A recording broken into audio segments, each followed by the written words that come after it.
You heard about the teacher that sent a note home with the Rufus, and it just simply said, "Rufus stinks. Please give him a bath." And the parents sent a note home, not home, sent a note back to school that said, "Rufus ain't no rose. Don't smell him, learn him."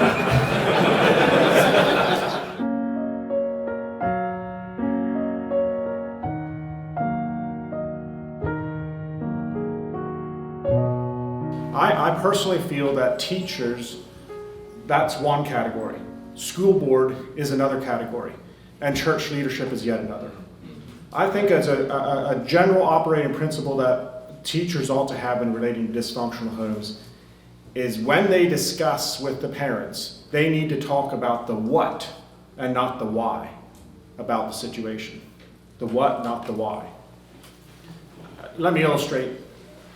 We had something more on the slightly annoying side of things that was occurring in a school where I taught. The children came from a home that they weren't really being raised, they were just kind of growing up.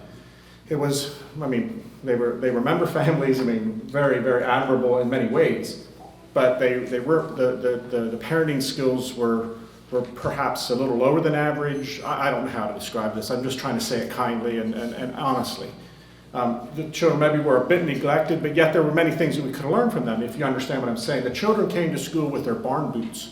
The same boots that they milked the cows with were coming to school, and they lined them up with the rest of the children, and it was a problem.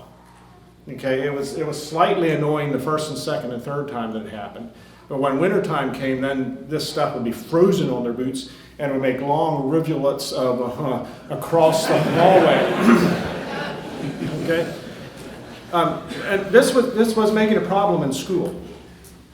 Now, let's go back to what I was demonstrating. As a teacher, the teacher should, I think at that point, there should have been some communication with the home, right? Because it was actually affecting the way the other students were looking at those children. Those kind of things obviously will.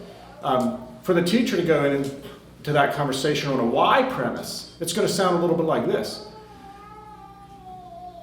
You guys really need to buy 2 pairs of boots for your children.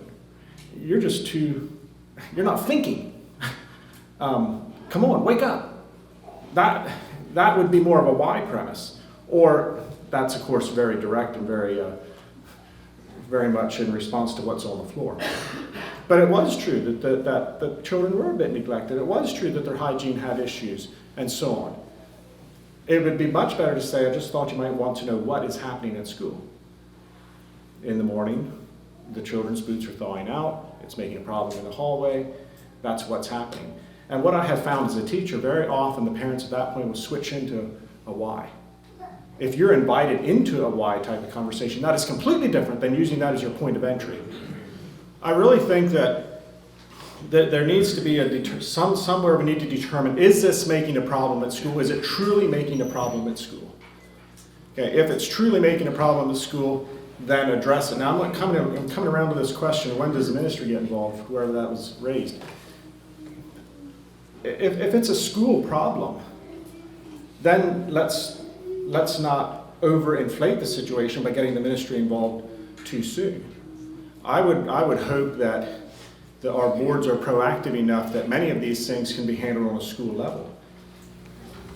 I think there are those times when we need to realize that even Jesus Christ can't help everyone.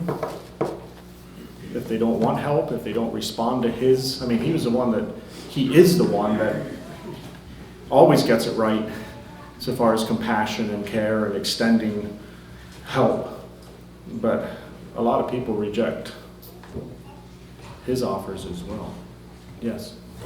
So one thing that is a guiding principle for me, and specifically thinking about this instance, we're not a public school. We don't take everybody.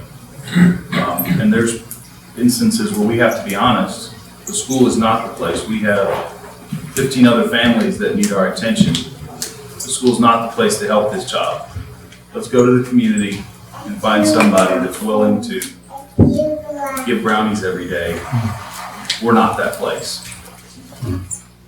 I know of a community that has multiple Mennonite communities in the same geographical area where there was a needy family that wanted to enroll their children to school, and the one school said, we're not equipped. Me looking on, I would have thought they had more resources, but I didn't know the whole story, obviously. They just said, we're not equipped. We can't take you on right now. But they actually recommended another school that I would have said, looking on, was less equipped. That less equipped school, my own incorrect judgment, took them in and did minister to that family and is having a reasonable measure of success. We can't help them all, right? We need to give a good, honest assessment when we're in that enrollment question.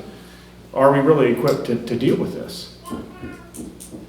And I would, right along with that, I would strongly urge the board to stay in touch with your teachers. They are, after all, the ones that are engaging these students on an hourly basis. And it can be energy draining work. When Jesus dealt with people that were needy, Jesus himself said that, who touched me? Virtue went out of me. And this is a virtue, whatever, you know what I mean? Virtue flows out of your teachers, and you need to stay there as a support role for sure.